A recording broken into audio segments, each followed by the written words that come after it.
कानपुर कांड पर इस वक्त की बड़ी खबर आ रही है। पुलिस ने 8 पुलिस कर्मियों की हत्या के मुख्य आरोपी विकास दुबे के एनकाउंटर की जांच को और तेज कर दिया और इसके लिए एसटीएफ की एक टीम आज एनकाउंटर वाली जगह पहुंची और विशेषज्ञों की मौजूदगी में 10 जुलाई को हुए एनकाउंटर के सीन को रिक्रिएट किया गया। मध्य प्रदेश के उज्जैन में गिरफ्तारी के बाद कानपुर लाते वक्त 10 जुलाई को इसी जगह पर पुलिस की जो गाड़ी है वो हादसे का शिकार हुई थी। पुलिस के मुताबिक हादसे के बाद हथियार छीनकर भागने की कोशिश की थी विकास दुबे ने और पुलिस पर फायरिंग भी की थी। जवाबी कार्रवाई में घायल विकास दुबे की अस्पताल में इलाज के दौरान मौत हो गई थी। दो तस्वीरें आपको दिखा रहे। विकास दुबे के एनकाउंटर की जांच को और तेज कर दिया गया है। एसटीएफ की टीम एनकाउंटर वाली जगह पहुंची। ये वही जगह है जहां पर एसटीएफ की टीम दरअसल विकास दुबे को उज्जैन से गिरफ्तार कर ला रही थी और इसी दौरान गाड़ी पलट गई थी। बताया जा रहा था, पुलिस ने यह दावा किया था कि दरअसल विकास दुबे ने भागने की कोशिश की थी, पुलिस पर फायरिंग भी की थी और जवाबी कार्रवाई में जब पुलिस ने उस पर गोलियां दागी उसके बाद अस्पताल ले जाते वक्त उसकी मौत हो गई थी। सीन को रिक्रिएट किया गया आज।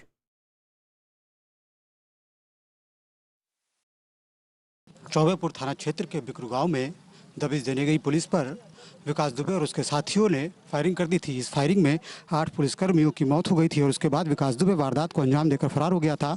जिसके बाद जब वो उज्जैन से 10 तारीख को वापस कानपुर लाया जा रहा था तो नेशनल हाईवे पर उसकी गाड़ी पलट गई थी। इस गाड़ी में बैठे पुलिसकर्मी घायल होकर के बेहोश हो गए थे, जिसका फ़ायदा उठा करके विकास दुबे ने एक दरोगा की पिस्टल छीन ली और उसके बाद वह इसी रास्ते से भागने का प्रयास कर रहा था और इसी रास्ते पर पुलिस ने उसको घेरने का प्रयास किया। तमाम बार पुलिस ने उसको चेतावनी दी। जो एसटीएफ की टीम साथ में चल रही थी उसने जब उसको पीछा किया तो कई बार एसटीएफ ने चेतावनी दी रुकने के लिए और विकास दुबे ने रुकने के बजाय फायरिंग करना शुरू कर दिया। पुलिस टीम पर उसने 3 फायर किए, जिसमें 2 गोलियाँ 2 सिपाहियों के हाथ में लगी, जबकि एक गोली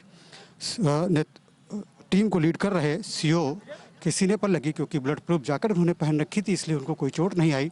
आप देख सकते हैं उस पूरे सीन का रिक्रिएशन यहाँ पर चल रहा है, किस तरीके से पुलिस बल ने मोर्चा संभाल रखा है और कैसे विकास दुबे उनके ऊपर फायरिंग कर रहा था। इस पूरे सीन का रिक्रिएशन चल रहा है। एफएसएल की मौजूदगी में ये पूरा रिक्रिएशन किया जा रहा है, सीन को रिक्रिएट किया जा रहा है और इस पूरे जो सीन की वीडियोग्राफी और फोटोग्राफी की जा रही है और ये साक्ष्य इकट्ठा करने का प्रयास किया जा रहा है कि आखिर किस तरीके के उस दिन हालात थे, कैसे ये इनकाउंटर हुआ। और विकास दुबे मामले में एक और बड़ी खबर मिल रही है कानपुर से। यूपी एसटीएफ की जांच में सामने आया है कि विकास दुबे और जय वाजपेयी के बीच 1 साल के भीतर 75 करोड़ रुपए का लेन देन हुआ था। यह लेन देन 6 बैंक खातों के जरिए हुआ था, जबकि करोड़ों रुपए का लेन देन कैश हुआ था, जिसका कोई लेखा जोखा नहीं है। पुलिस की जांच में यह भी सामने आया कि जय वाजपेयी विकास दुबे का रुपया सट्टे में भी लगाता था। जय वाजपेयी ने विकास दुबे का 5 करोड़ रुपए आईपीएल में सट्टे में लगाए थे।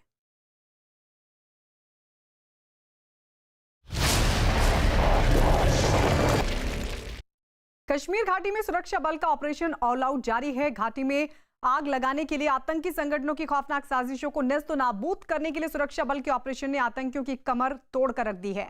अब आलम यह है कि पिछले 48 घंटों के दौरान सुरक्षा बल ने 7 आतंकियों को मौत के घाट उतार दिया है। सुरक्षा बल की कामयाबी इसलिए भी बड़ी मानी जा रही है क्योंकि बीते 2 दिनों के दौरान घाटी में जैश की बड़ी साजिश को भी धराशायी करके उसके कमांडर समेत 3 आतंकियों को मार गिराया गया है।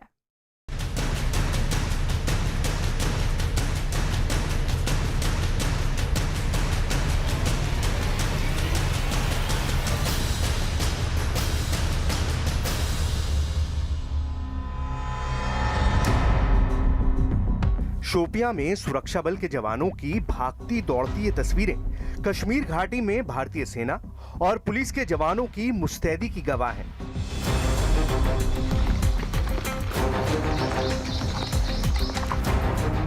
इसी मुस्तैदी के दम पर सुरक्षा बलों ने बीते 48 घंटे के दौरान आतंकियों की साजिश को मटियामेट किया और 7 आतंकियों को मौत के घाट उतार दिया।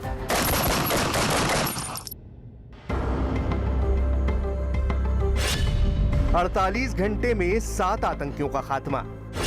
शोपियां में 4 आतंकी ढेर। कुलगाम में जैश के 3 आतंकी मारे गए।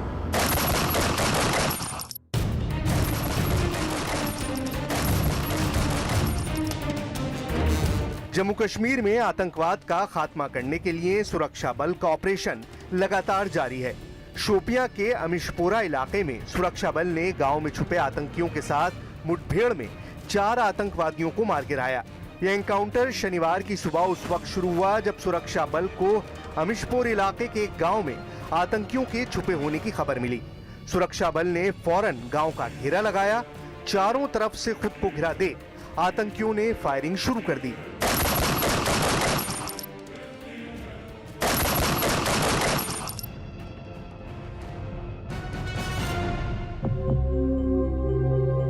सुरक्षा बल के जवान आतंकियों की इस हरकत से बाखबर थे, लिहाजा जवाबी फायरिंग में 4 आतंकी ढेर हो गए।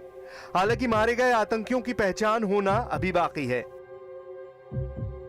लेकिन सुरक्षा बलों को 24 घंटे पहले घाटी के कुलगाम में उस वक्त जबरदस्त कामयाबी हाथ लगी जब एक ऑपरेशन में जैश के 3 बड़े आतंकियों का सफाया कर दिया गया। मॉर्निंग में जब सर्च शुरू किया तो इनकाउंटर शुरू हुआ, जिसमें हमारे आर्मी के 3 जवान जख्मी हो गए और 3 टेररिस्ट मारे गए। असल में सुरक्षा बल के लिए ये ऑपरेशन इस वजह से ज्यादा कामयाब रहा क्योंकि सुरक्षा बल ने इस ऑपरेशन में जैश के टॉप कमांडर वलीद को ढेर कर दिया। मारे गए जैश के 3 आतंकियों के पास से जो हथियारों का जखीरा बरामद हुआ, उसने सुरक्षा बल को बुरी तरह चौंका दिया। सूत्रों से पता चला है कि मारे गए आतंकी कश्मीर घाटी में किसी बड़ी आतंकी वारदात को अंजाम देने की फिराक में थे।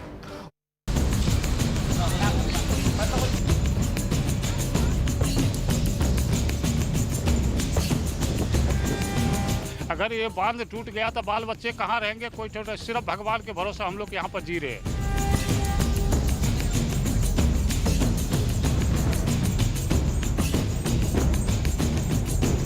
सोच में रहते हैं हर वक्त, क्या करेंगे, कैसे करेंगे, कहाँ भाग के जाएंगे।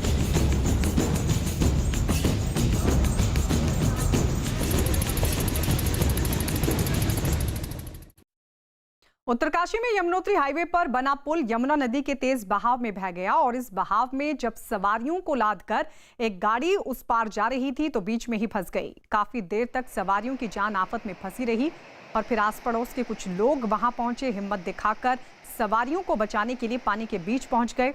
इसके बाद गाड़ी में बैठी सवारियों को कंधे पर बिठाकर उन्हें पानी से बाहर निकाला गया, लेकिन पानी के तेज बहाव में गाड़ी अभी भी फंसी रही।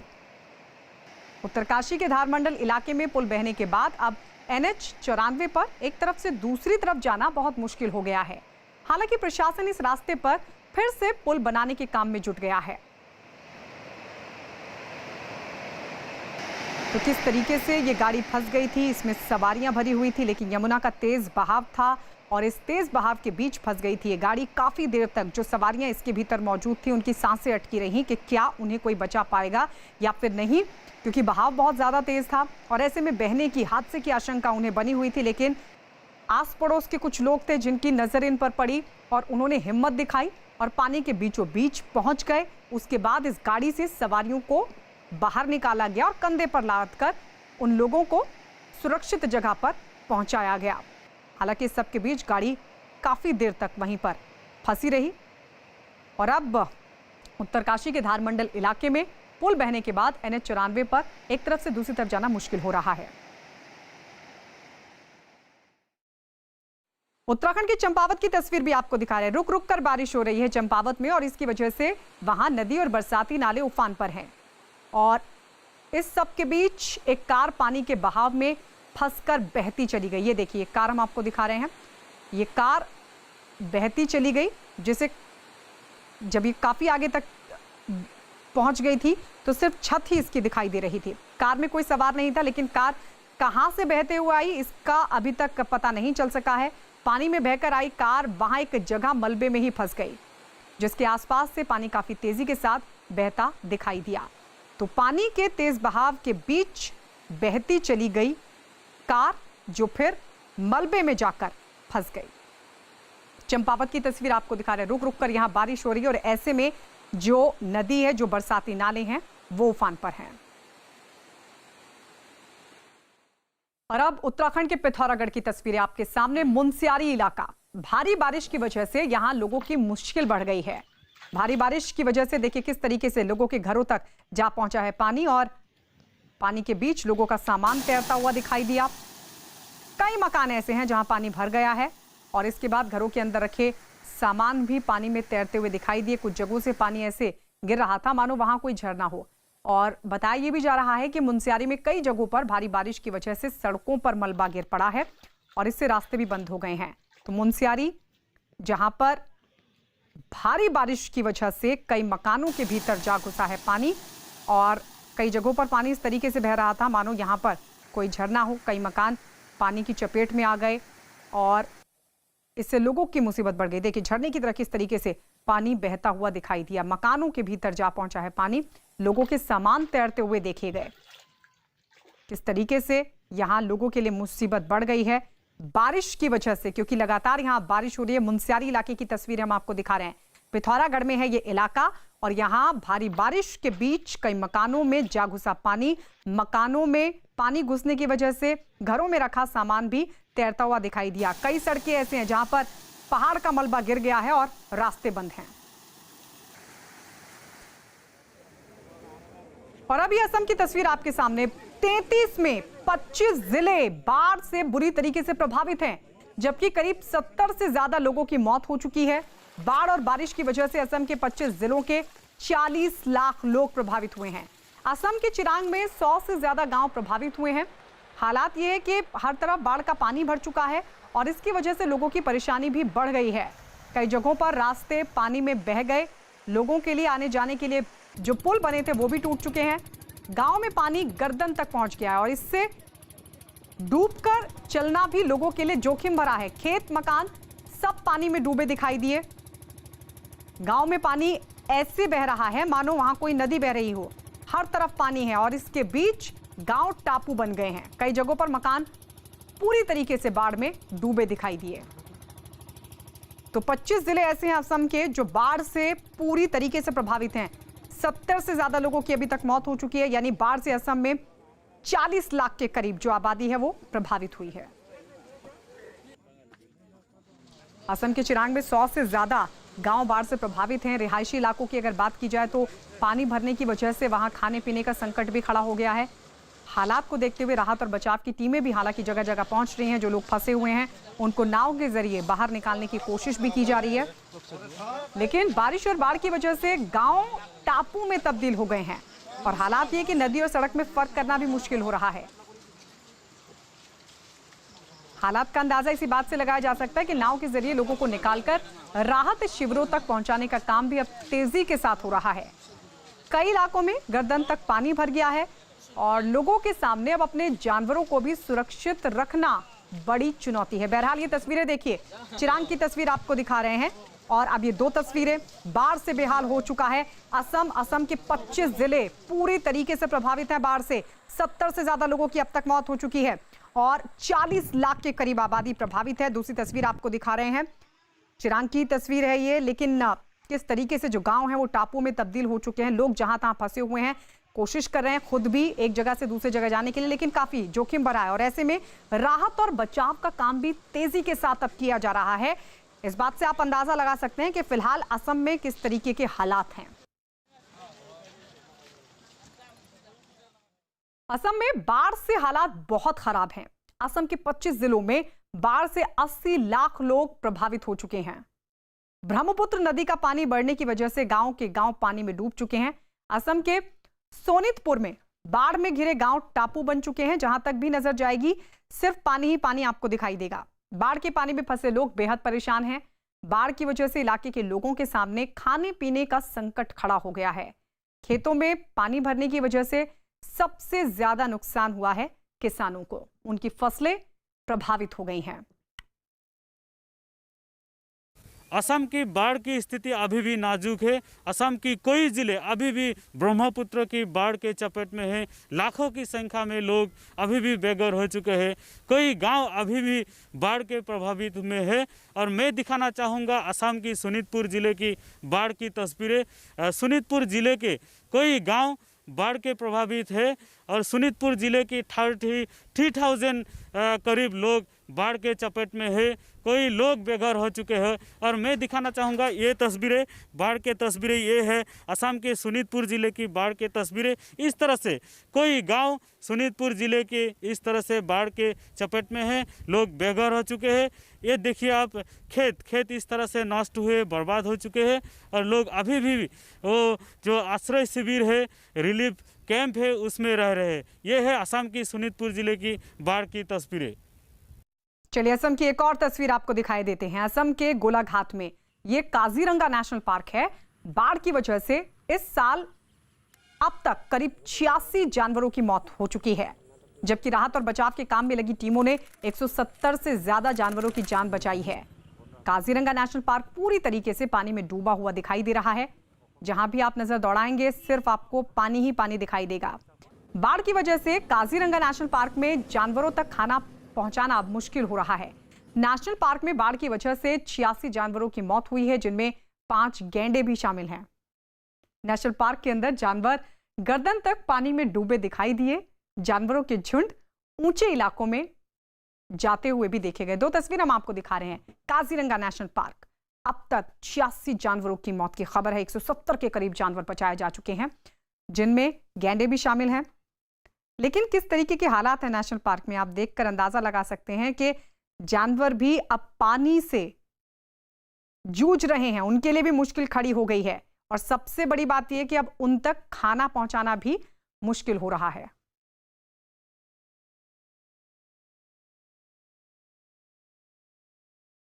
इस बीच काजीरंगा नेशनल पार्क से यह तस्वीर भी सामने आई है। बाढ़ की वजह से गैंडा नेशनल पार्क से निकलकर सड़क पर आ गया और इसकी वजह से वहां अफरा तफरी फैल गई। सुरक्षा कर्मियों ने गैंडे को काबू करने की कोशिश भी की, लेकिन वो सड़क पर ही जमकर बैठ गया। ये देखिए, इसको काबू करने के लिए वहां पर टीम थी, सुरक्षा कर्मी थे, लेकिन ये गैंडा वहीं पर हालांकि काफी देर तक इधर उधर देखता रहा, कोशिश की इसको काबू करने की, लेकिन फिर ये यहीं पर बैठ गया। उसके बाद सुरक्षा कर्मियों ने रोड को बंद कर दिया और गैंडे को वहीं छोड़ दिया गया। बाढ़ का पानी नेशनल पार्क के अलावा जो आसपास के इलाके हैं वहां पर भी भर गया और वहां पर लोगों के लिए भी खड़ी हो गई है मुसीबत। लेकिन ये 2 तस्वीर हम आपको दिखा रहे हैं। काजीरंगा नेशनल पार्क की तस्वीरें, चारों तरफ पानी पानी और इस पानी के बीच मुश्किल में घिरे जानवर। 86 जानवरों की मौत हो चुकी है अब तक पानी की वजह से। 170 को राहत और बचाव की टीम बचा चुकी है। वहीं दूसरी तस्वीर इस बीच आप देख रहे हैं, जब सड़क पर आ गया था गैंडा, जिसको काबू करने की सुरक्षा कर्मी ने कोशिश की, लेकिन वो वहीं पर बैठ गया। डिब्रूगढ़ की तस्वीर आपके सामने। बाढ़ से यहां पर भी हालात बिगड़े हुए हैं। पिछले 1 महीने से यहां हालात ऐसे हैं कि लोगों के सामने अब खाने पीने की भी बड़ी समस्या खड़ी हो गई है। हालात ये हो चुके हैं कि कहीं भी आने जाने के लिए लोगों को सिर्फ नाव का सहारा है। रास्ते पानी में बह चुके हैं। बाढ़ की वजह से गांव के गांव डूबे दिखाई दिए, टापुओं में तब्दील हो चुके हैं और हर तरफ पानी ही पानी है। देखकर ऐसा लग रहा है कि यहां कोई नदी हो। खेत मकान सब पानी में डूब गए। हालात ये हैं कि कई इलाकों में गर्दन तक पानी भर गया है और ऐसे में लोगों के लिए मुश्किल ये है कि आखिर वो जाए तो जाए कहां। डिब्रूगढ़ की तस्वीर आपको दिखा रहे हैं। कई गांव टापू में तब्दील हो चुके हैं। 28 जिले ऐसे हैं जो इस वक्त प्रभावित हैं असम में, और उन्हीं में से एक है ये डिब्रूगढ़ भी, जिसकी तस्वीरें हम आपको दिखा रहे हैं। चारों तरफ पानी ही पानी, गांव टापू में तब्दील हो चुके हैं। बहुत सारे गांव ऐसे हैं जहां पर हालात ये हैं कि अब खाने पीने का संकट भी खड़ा हो गया है। ऐसे में देखिए लोग एक जगह से दूसरी जगह किस तरीके से जा रहे हैं, क्योंकि जो रास्ते हैं वो भी पानी के बीच अब बह चुके हैं।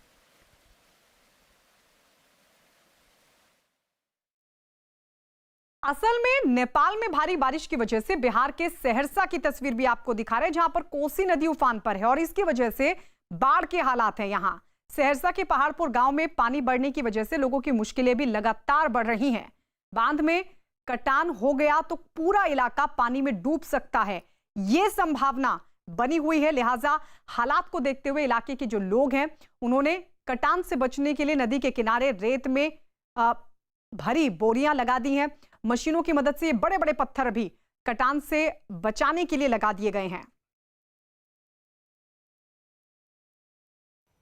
नेपाल में लगातार हो रही भारी बारिश से कोसी नदी उफान पर है और तस्वीरों में भी आप साफ तौर पर देख सकते हैं कोसी का रौद्र रूप। और लगातार पानी बढ़ने से सबसे अधिक खतरा सहरसा जिले के इस पहाड़पुर गांव पर है, जहां की फ्लड फाइटिंग का काम किया गया है। तस्वीरों में भी आप साफ तौर पर देख सकते हैं। और अगर बांध टूटा तो फिर पहाड़पुर के लोग कहां जाएंगे और पहाड़पुर के लोग किस हालात में रहेंगे, बस आप अंदाज़ा लगा सकते हैं। तो तस्वीरों में भी आप साफ तौर पर देख सकते हैं। और जैसे जैसे पानी बढ़ रहा है, लोगों की धड़कनें भी बढ़ती जा रही हैं कि अगर यह बांध टूट गया तो फिर इस इलाके के रहने वाले लोग किस हालात में रहेंगे और कहां जाएंगे। और एक और तस्वीर हम आपको दिखाने की कोशिश कर रहे हैं। यहाँ पर क्रेन लगा हुआ है कि अगर पानी बढ़ता है और कटाव शुरू होता है तो फिर पत्थर डालकर पानी को कैसे दूसरी तरफ मोड़ा जाएगा।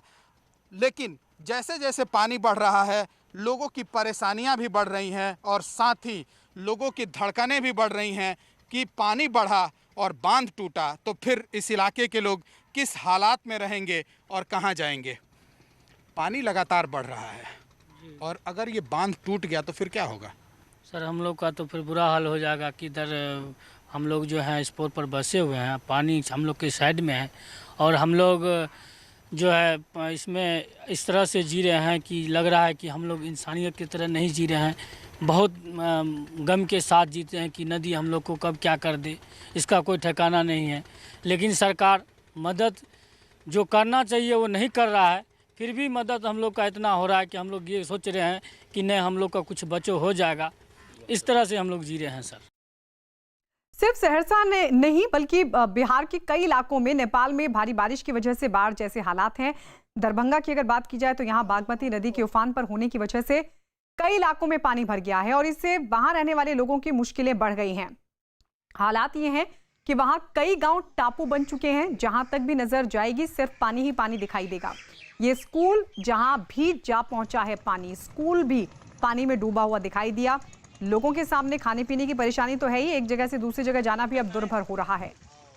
कई गांव के लोग सुरक्षित जगहों पर जा भी चुके हैं। हालांकि कहीं भी आने जाने के लिए सिर्फ नाव का ही सहारा है। इस दौरान परेशान लोगों ने प्रशासन पर भी लापरवाही का आरोप लगाया।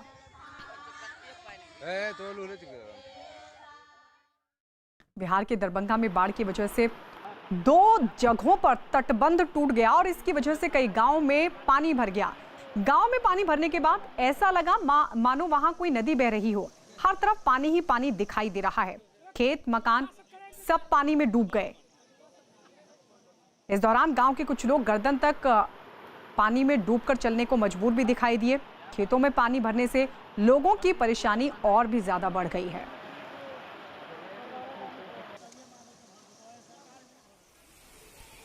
और अब ये राजस्थान की तस्वीर, बांसवाड़ा। जरा सी बारिश हुई है यहां पर, बारिश ने शहर को तालाब में तब्दील कर दिया। बताया जा रहा है कि वहां आधे घंटे तक ही बारिश हुई, लेकिन इतनी सी बारिश में सड़कों पर घुटनों तक पानी भर गया। सड़कों पर पानी भरने के बाद गाड़ियों को आने जाने में भारी दिक्कतों का सामना करना पड़ा।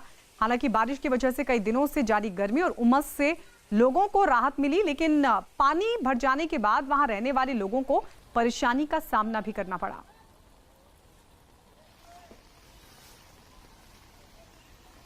उत्तर प्रदेश के आजमगढ़ की तस्वीर अब आपके सामने। आजमगढ़ में घाघरा नदी के खतरे के निशान के ऊपर बहने की वजह से कई जगहों पर बाढ़ के हालात बन गए हैं। हालात इतने बिगड़ गए हैं कि कई गांवों का संपर्क टूट गया है। पानी भरने की वजह से लोगों को कहीं भी आने जाने के लिए नाव का सहारा है। मकानों में बाढ़ का पानी भरने से लोगों की मुश्किल और बढ़ गई है।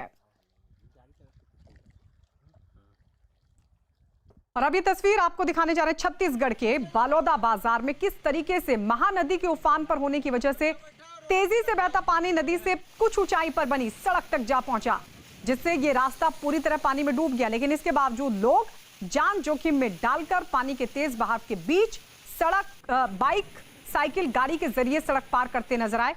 बताया जा रहा है कि यहाँ पिछले कई सालों से लोग एक पुल की मांग कर रहे हैं, लेकिन अभी तक भी ऐसा नहीं हो सका है। हर साल मानसून के दौरान लोग ऐसे ही मजबूरी में रास्ता पार करते हैं और इसकी वजह से कई बार हादसे भी हो चुके हैं।